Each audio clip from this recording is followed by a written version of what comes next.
Welcome to the Red Shirt Podcast with your hosts, Vernon and Nigel. The Red Shirt Podcast, by Reds, for Reds. Hello and welcome to another Red Shirt Podcast with Vernon and Nigel. This week we'll be reviewing the Liverpool game and previewing the up-and-coming Tottenham fixture on Saturday. Nigel, it's cold, it's grey, it's October, and the mood has darkened, hasn't it? Wow, what a crazy 24 hours, 48 hours from the game. And we'll get into that. And then obviously the fallout from that game and what's happening even now as we speak. It's dark days for the Reds, isn't it? Well, it's dark days, and I think the easiest way of starting is probably reviewing the game and what went wrong with the game and, you know, how we saw it. And then I'm sure that there's a lot of people who have a feeling of what's going on. And we're a club really in the midst of a bit of a civil war, aren't we? You know, I think that's kind of a way of describing it. So if we rewind to Sunday, but I think it's fair to say, and I think the best way of introducing the game is probably after the Atlanta game. Paul Scholes, I was coming back from the game and you sent me a text saying, Vernon, make sure you listen to Paul Scholes' comments tonight. So I think we'll start with that prelude, won't we, going into the game? Because I think most of us kind of felt going into the game that we couldn't play like we did against Atalanta and start again against by Liverpool and not be punished, wasn't it, Nigel? Exactly. And I think it's probably one of the very few times that maybe me and you have had a bit of a fuss, because I mean you were banging on about the second half was brilliant, and the second half, if we continue that momentum, you know, you said that the place was bouncing, you know, Ronaldo scored that last minute goal, everybody was happy leaving the stadium, and obviously from my vantage point, sat in my armchair, I was so horrified from the first half and just exactly what Ollie thought he was playing at, setting up a team like that. After, you know, we've said it time and time again, leaving McTominay and Fred in the middle, almost exposed, is just not fair in them, you know. And we keep blaming them, and we keep saying that they're not great footballers, but the job they've been asked to do is just not fair in them to do. And I think that's perhaps where we were having a bit of a difference of opinion. And then Paul Scholes came out and showed us exactly what the problem is, and the fact that because they're exposed, they're liable to be overrun all the time, and he just demonstrated perfectly. I thought, and he said those iconic words: "Do that again against Liverpool and see what happens." And what haunting, chilling words he said. Yeah, I mean, I think the actual quote wasn't he? Start again against Liverpool like that, and Klopp will be rubbing his hands. Wanted that, and to be honest with you, it was kind of strange because there was a different.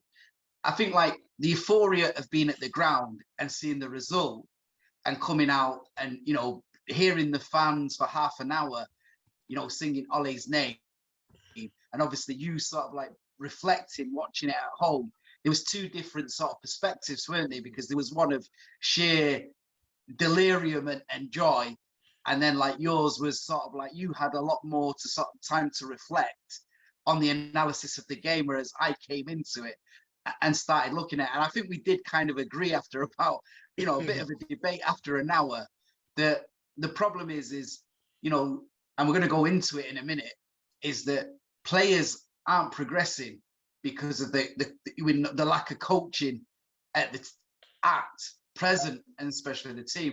And I think the other thing that we kind of agreed upon was that you couldn't start with a 4-2-4 formation in Europe, but you definitely couldn't start it against Liverpool on Sunday. So let's fast forward to Sunday, and the same starting 11 that started the first half against Atalanta, and the same formation of 4-2-4 which starts, and well, the nightmare begins, doesn't it, Nigel? It was, I mean, obviously it's so fresh in the mind. So I actually didn't watch it because I was coming back from London. So I had to listen to it on the radio because I was driving down the M1 and the M6 at that particular time the game was on. And I know bad timing, but it's really interesting to sometimes to listen to a game on the radio the way people did it many years ago. But the first thing was, United have picked exactly the same team. And it's like, what possible logic could there be to picking the same team? Now, I heard that for the Atalanta game at half time, when we went in 2-0 down, Ollie said something like, I trust this team, I trust you all.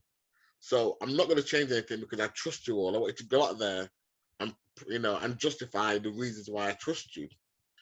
And it worked. Well, it kind of worked. But it worked because of what we've said many times, which is, with freestyle football, it's waiting on the individuals to come and do something special, which turns a game. Now, I don't know whether Ollie convinced himself that his tactics were right and that they bore fruition in the end, rather than his star players have bailed him out again. So then maybe Boyd with this, with that outcome, he's gone, I'm going to do it again. And I trust you fellas, go ahead and deliver this result. Well, I don't know what he was thinking, but it was like, if it can't work, just like you said, against Atalanta, what on earth made you think it would work against, arguably the best team in the Premiership at the moment? Well, I think the thing is that you've got to take into account was that Atalanta had 5 injuries, and on the night, the centre half, Demirelli, was having a great game marshalling their defence, went off at half time, which injured, which then created the space, which we got, and also they tired because the pace and also the actual sort of the euphoria of the fans and the atmosphere just started draining them. And you could see that on the pitch. Now, you have, in the first few minutes, you have a chance that Bruno puts over the bar. United break on Liverpool quickly. The ball's put across and he hits a shot and it goes over the bar. Now, from that, United never had a sniff in the game after that. And I think the thing is, which was so bad, is if we go through we're not going to go through every goal. We're not going to go through every goal. But the first goal, I think, has to be highlighted because from a coaching point of view, it was an absolute nightmare that you're playing the biggest game in English football between arguably the 2 biggest teams. Nobody can dispute that. Yeah. And it's the biggest game in English football. And from Liverpool to go back to front without a challenge being put in, well, it's scandalous. It's absolutely preposterous. So that is absolutely symptomatic of United all season. It's like we literally don't wake up until we're 1-0 behind. Except this time you're dealing with Liverpool. So normally you're dealing with another team that probably might have missed the opportunity and might not believe their luck so soon in the game being like that. But we're playing against Liverpool. So the words of Paul Scholes are in my ear. Play like that against Liverpool, you're going to get a different result. So we do what we do every week, which is we just don't wake up until we're 1-0 behind. And so here we are, we're 1-0 behind. But this time, just before that, I often keep wondering what would have happened if Bruno's chance went in. And this is what irritates me about Bruno. Now, I'm a fan like everybody else, but he's always, if it's not spraying a pass that's gone somewhere else, he's always like missing that key opportunity. Now, had he scored that goal, would that have changed the whole outlook on that game? Would it have just changed the dynamics of that game? Well, I guess we'll never know. But it's just that he's always... I wish he'd scored that goal, is pretty much what I'm saying. I really do. Because I would have been interested to see what would have happened as a result. Well, it's a sliding doors moment, isn't it? Yeah. It's an actual sliding doors moment. What would have happened? Could it have happened if, that goal had gone in? United would have been able to sit back and maybe catch Liverpool on the break. Yeah. But I think the one thing that we do agree upon, and if you look at sort of like Liverpool, you got to remember that Liverpool were without, Fabinho in the middle, Mane up front, and obviously, Thiago Alcantara didn't play. So their midfield was, Henderson, a 36-year-old Milner, and hot and cold Naby Keita, who scored against us. Yeah. And but at the same time, but we've got an injured Maguire who... Well, I think it's a Maguire who is not fit or is lacking confidence because I think I'd be kind in saying that the run up to the second goal was Keystone Cops, wasn't it? You know, it really was Keystone Cops. I mean, there's no shout from Shaw. Shaw should just take out Maguire. You know, there's this sort of like coming together. The ball's runs loose, and then before you know it, Jota's putting it in at the far post, and you're kind of thinking like, and they were queuing up on that side. That was what was frightening. I was going to say, I'm so glad you mentioned that, because people often say that, you know, the ball over at Wan-Bissaka's head is the one that everybody plays because they know that that's United's weak point. I think every goal came from the other side. I think they've identified that Shaw is actually, rather than Wan-Bissaka, is the weak link. So we'll go that way, thank you very much. And, you know, was he culpable for all 5 goals? I certainly think he was. Well, the frightening thing is, and this is what I've got to come to, because you've got a defensive coach in, you know, Kieran McKenna. Kieran McKenna, yeah. And you're looking at the coaching, and you're kind of thinking, what are you working at? You know, because if you were to go back to the first goal, everybody pushes up, but Shaw's left in. Yeah. So they're not communicating. You know, the art of good defending is communication. Now, the problem is there were times in that match where they were coming out to play offside, but somebody stayed in. You know, they weren't talking to each other. I mean, if we're going to be honest, Liverpool went easy on us in the last 30 minutes. They did. I mean, they did not get out of second gear. And it's funny because, and I'll mention it, you know, so Steve Howson, who I thought he made some interesting points. He does a video, you know, kind of breaks down some of the analysis of the game. And he keeps posing the same question. Either the coaches aren't coaching, or the coaches are coaching, but the players aren't taking on board what the coaches are saying. And I guess it's a fair point. You know, we don't know now if it's that McKenna is just not coaching this, or that, which I kind of find hard to believe, if I'm honest, in fairness to him, because some of the nonsense that we saw just can't have been a lack of coaching. I think that's maybe the players either lacking in confidence, you know, caught in the headlights and can't deal with the onslaught that they're receiving, or just that they are literally just not paying attention in training. And in that situation, who's culpable? I don't know. Well, the thing is you have to, you go back to March last year when United last kept a clean sheet in the Premier League.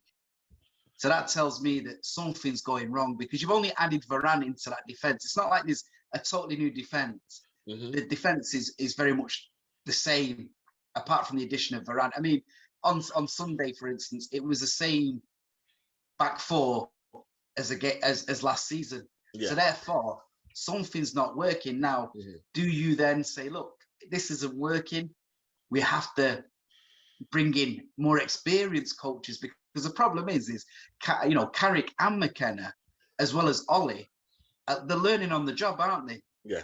And you're starting to realise, and that Ollie said in his interview, we've hit a brick wall, and you think it to yourself, the problem is you're paid to get through the brick wall. Correct. You know, you're paid. Yeah, and make no mistake, when a football manager, when anybody says, I've hit a brick wall, that's tantamount to a surrender. That's like saying, I've gone this far, I've gone this far, and I can go no further. That's what a brick wall means. Yeah. So we use all the sayings like run through a brick wall, or these players will run through a brick wall for you. But you sat down there in your interview and said, I've hit a brick wall. So, okay, is that an admission that you've gone as far as you can go and you can go no further? Well, I think the thing is when you gauge the opinion of fans, especially fans around the ground and fans that go in the ground, because to a certain degree, Twitter has its own total meltdown. You know, people have their opinions on there, and sometimes it's easier to gauge, you know, what people feel at the ground, you know, and the moderates are slowly changing, because I think they've come to realise that any sort of half-decent coach is outsmarting Yeah. Ole. So you go to sort of like last Wednesday's game, you know, Gasparini of Atalanta, you know, Unai Emery, you know, a few weeks before, Michael Wagner, who used to coach Huddersfield, they're all getting, I mean, okay, we beat Atalanta and we beat Villarreal, but if we'd been on no points in that, you know, in that group, people wouldn't say it wasn't, you know, an unfair reflection of the group. Yeah. You know, it's, and the thing is that once you saw that first half performance, you got to remember that Pogba, the introduction of Pogba in Atalanta changed that game. You know, there was a substitutions, Matic coming on. You know, there were substitutions that were made. And anybody would tell you that when you play Liverpool, you've got to pack the midfield. You know what they're going to do? They're going to work hard to press and ensure they can get you on the break because of their movement. Yeah. So you've got to pack those spaces. You can't allow them to move in between the lines. And that's, for me, you go 1-0 down, change it. You know, you watch the best coaches, they'll see where the space needs to be denied and they change it straight away. And that is the major flaw. Now, and I think on top of that, you make a great point. But also, in a game where, I mean, because it was telling how Klopp never sat down. He's barking, he's cajoling, he's encouraging, he's being Klopp. And Ollie's just sat down there like a quiet little person next to it. Now, in a game where you're playing against Liverpool, you go 2-0 down so quickly. That's where you expect the big character on the pitch to say, not another goal. Yeah? Correct. Let's keep it tight. You know, keep it tight. We're going to keep it tight for 10 minutes and stop this nonsense. We're going to frustrate the heck out of them. And we're going to put the foot in. We're going to put your foot in if you have to. Do what you need to do to stop this nonsense. Because now you're in a big game now, and you're now 2-0 down against Liverpool. After 8 minutes, the game was over, wasn't it? Yeah. You know, the biggest game of the season at home. And after 8 minutes, it was over. Now, I want to bring you to the point, obviously, because now, you know, we got to half time. We're 4-0 down. Yeah. And I want to talk about the introduction of Pogba. And, you know, obviously obviously he loses the ball in the center of midfield. And it's just one pass, isn't it? One pass from Henderson, which totally opens up the defense. Yeah. And it's, you know, Salah does what he does, doesn't he? I mean, he's probably in fairness, he's in the hottest streak of form that any striker in Europe's in, and possibly the world. And it's good night, isn't it? That's the end of the game. Now, the point that I want to make is the sending off of Pogba, because it's a definite red, isn't it?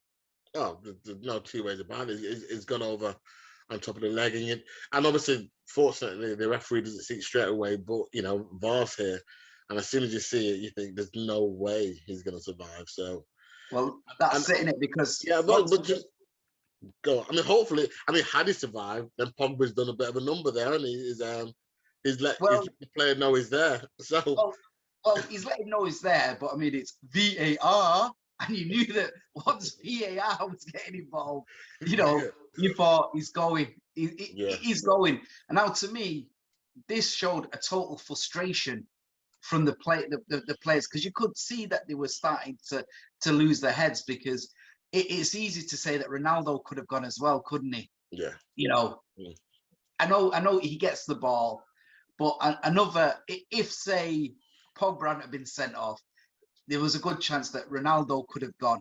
Yeah. And I think this shows... everyone's losing their heads. Half of the fans have gone. Everyone's lost their heads. I mean, the thing is the point that I want to make is this because they're frustrated with the team and what's happening in front of them? Because you know yourself, Nigel, when you play football, the worst in sport, the worst boxer in the world is an angry boxer, isn't he? When he's lost his focus. And I mean, this is what was happening, wasn't it? The frustration, on the pitch was evident, wasn't it? That the players are So players have to carry that, have to be responsible too. But we talked about it last week and the week before about the little bits of information that were dripping out that says the players aren't, they love Ollie, but the training sessions perhaps aren't really fit for purpose. And, there's a lot of things, being insinuated by the players that perhaps some of the coaching isn't quite good. Now, you've got to remember, these are stellar players. You're not dealing with with all like a young team that's coming through. You're dealing with established internationals, top of their game, winning everything. Pogba's won World Cups, Ronaldo's won Ballon d'Ors. You're talking about big game players. And because there's no tactics, because nobody really knows what they're doing, now they're completely being humbled. Now chickens are coming home to roost. Now players have got nowhere to hide. And you sense at that moment there that this is it. Ollie's brought them as far as he can, and they can go no further. So the frustration that you talk about is clearly frustration not on that day, but frustration of everything that's brought us to that point. And now they're getting absolutely humiliated by our biggest rivals. And let me just say for the record, I don't care who you are, you lose 5-0 to Liverpool, that's a sackable offence by itself. Now we know Fergie lost 6-1 to City when City were on the rise a while ago, but don't forget Fergie's got a body of accomplishments that everybody can write it off as a bad day at the office. But with Ollie, he doesn't have that body of accomplishments, and we've had a few weeks where it's been coming, this kind of result, and to just get humiliated like that at Old Trafford, why would you want to still be there? As a United legend, you know what that means. He knows what that means. Yeah, I think in reflection, it is still only 3 points lost and no trophy won for Liverpool. Whoa. No, Not 3 points lost. No, listen to my point. It's more. No, listen to my point. Listen to my point. Yeah, there's still no, what I'm saying is there's no trophies that are won in October. Yeah. But because of what's been going on in the last few weeks, yeah, where people aren't convinced, to coin a phrase from, Roy Keane, your eyes don't lie. Right. Your eyes don't lie. Now, what I'm saying is now, after the result, there was a huge furore. A huge furore. There was obviously a Twitter meltdown, social, you had Gary Neville, having, his say on Sky, having obviously big arguments with like Graham Souness, because obviously at the end of the day, I suppose Gary Neville is there as a pundit, but at the same time, I think he doesn't want to, he doesn't want to put the nails in the back of an ex-colleague. Right, so then it's a great point. I'm so glad you mentioned it because I forgot about this. Then don't be a pundit, because if it was any other manager, he'd be calling for their head. And I'm so grateful to Carragher for hauling him over the coals on that and said, hang on a minute, you are out. We both know what you really think, but because it's Solskjaer, you're playing this nonsense game again. And to see him, it was embarrassing to watch. For one of the few times where I'm actually embarrassed watching Gary Neville, because I think, Gary, sometimes you just got to call a spade a spade. It's your mate, and of course it's your mate, but sometimes you've got to call a spade a spade. And Paul Scholes did it 2 days ago, and maybe backtracked a little bit and started saying, well, some players are responsible as well. But at least Paul Scholes had the guts to say, this is horrifying what I'm seeing here, and something needs to happen before Sunday. And then Gary Neville sits in that studio surrounded by those guys trying to justify the unjustifiable. I thought, you've lost a bit of credibility now, as far as I'm concerned. It's outrageous what you did.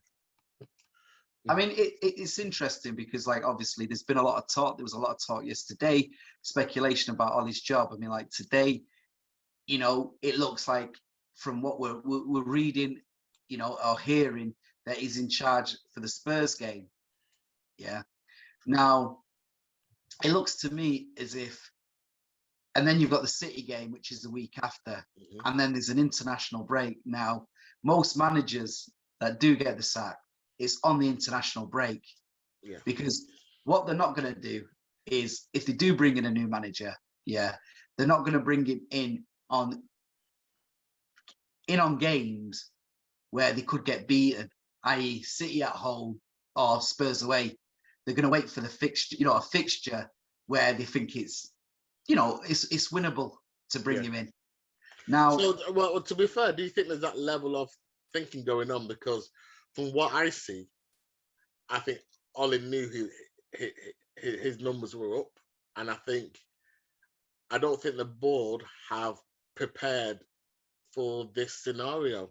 Now, the job of a board is to look at every scenario. Okay, suppose things go brilliantly great, but suppose things go horrendously wrong. Suppose we don't win a game from the beginning of the season until now. What do we do in that situation? So there's got to be a contingency plan somewhere in that office of the exec board.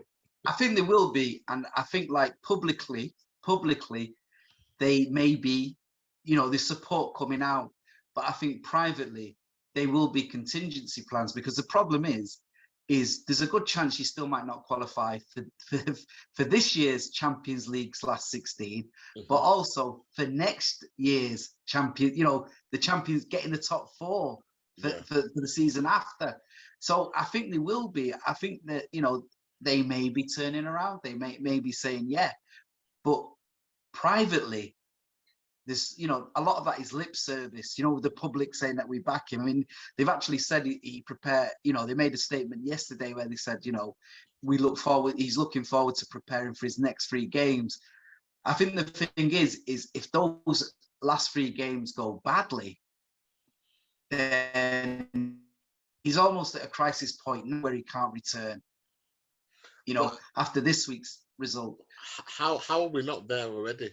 Because I think that's the point I'm trying to make. How are we not there already? And I take your point. I think you're right about, maybe you don't want to give a new manager, the first 2 games are like back-to-back defeats because the players aren't mentally right and, nothing's going well. It's also, with the international break, you've got 2 weeks to clear it all, clear everything out. If you watch most managers, especially in the Premier League, they're actually sacked in the international break.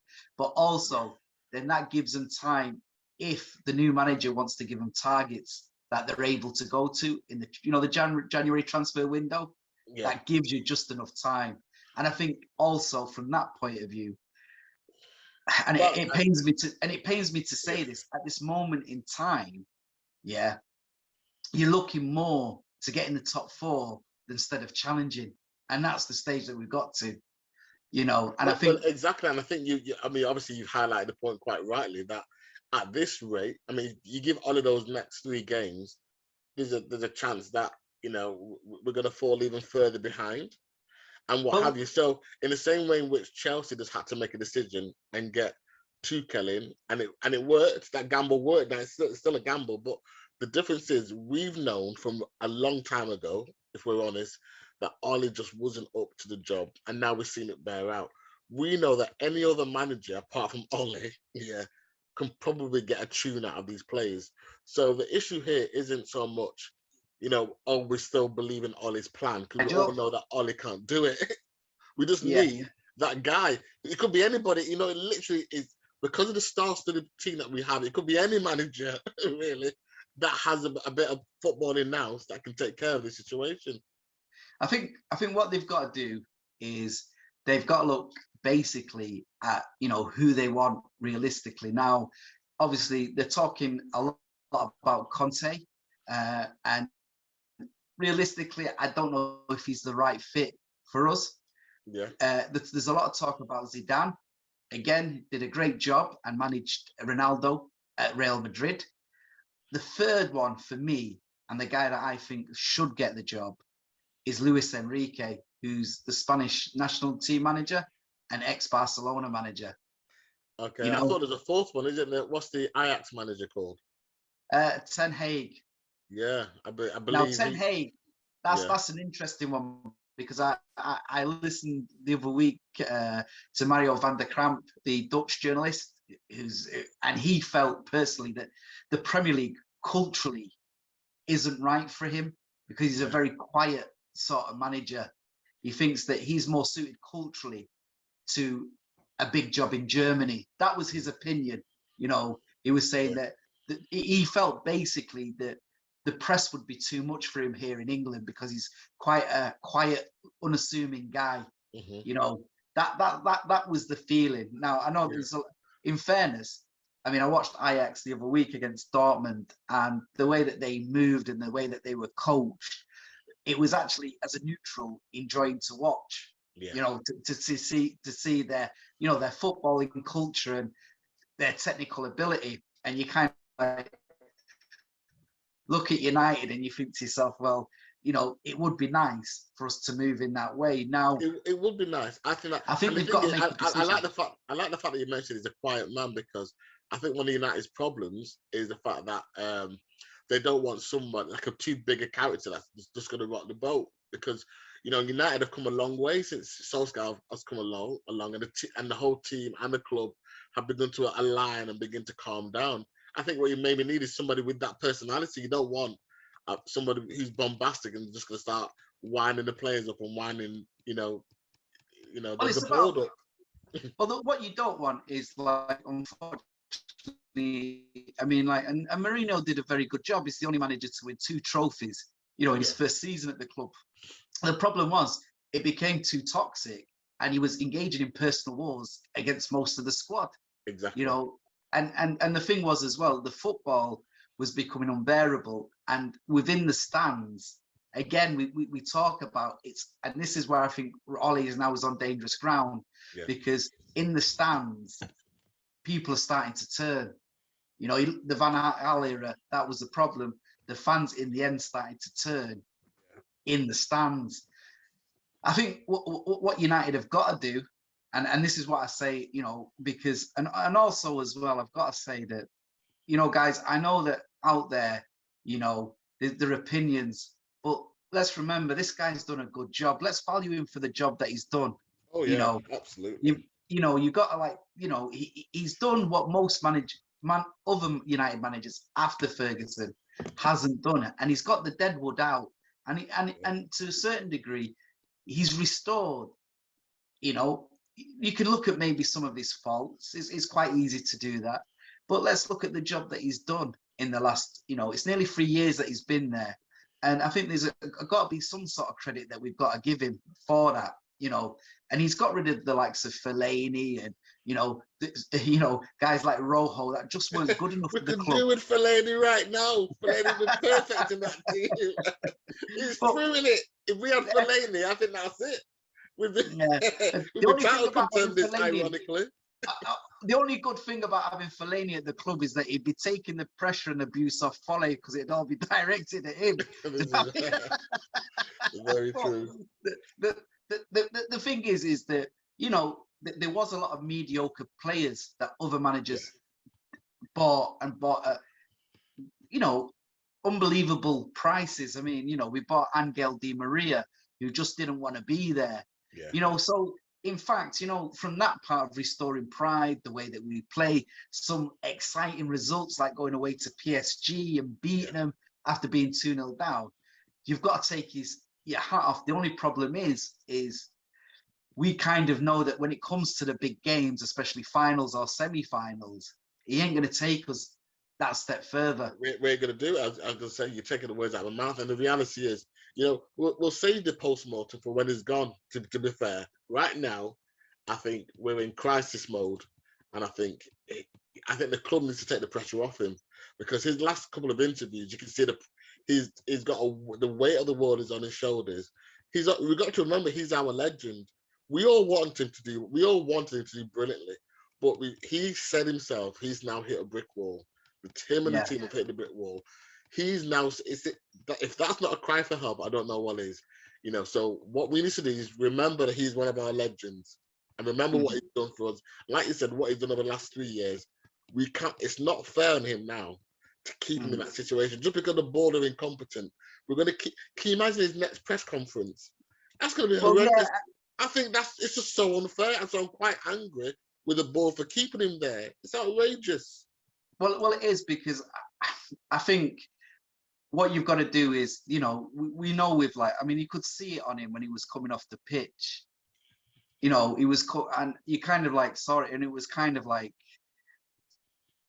you know, he could see taking it so personally. Mm. Do you know what I mean? And also recently in a lot of his press conferences, you can see that he's got tetchy because he's feeling the pressure. You know, he's snapping, and that's not you know, as a top manager, you know, you've got to be ruthless. And I'm sure, and I've been told that he is ruthless, and I'm sure that he is ruthless, yeah. But, you know, at the end of the day, what we like to see is that beautiful smile from him. And, you know, if the pressure's too much, like you said, Nigel, you know, if the pressure's too much, then the board have before it gets too far and he kind of kills his legacy. Yeah. You know? They've got a duty to look after him now. Yeah. Because as much as everyone's saying Ollie in and Ollie out, we all make no mistake, we all love Ollie. You know what I mean? Exactly. So take care of, that's what I'm saying now. Take care of this guy because it's special tools. You know? Yeah. But guys, get your comments in. Tell us what you feel. You know, who should be you know, if they are going to appoint somebody, who do you want at the club? You know, please just throw your comments in and let us know. Do you know what I mean? You know, because that's what we're here for. Yeah. You know, just balance your opinions. If you think Nigel's the man for the job, let us know. We'll still tell you that he's not. Yeah. But, you know. You're such an idiot. Yeah. But, you know, that's the thing. But we do, guys. And please share, subscribe, and like. So, Nigel, it's Saturday. It's the Tottenham game. And let's be honest with you. Both teams haven't been fantastic this season. So I'm just going to ask you for a prediction. I'm hoping, I don't think we'll win. So I'm hoping we don't lose. I think it might be a draw. I think, because like I said, Tottenham aren't on great form either. So I can see this being a 1-all or a 1-all, because I think enough is being made of our defence to focus their minds. So I think they might concede one, but they won't concede two. So I'm thinking I'm seeing 1-all. Okay, well, I'm wondering if they're going to go free at the back and, you know, play with wing backs and just, you know, fill the middle in.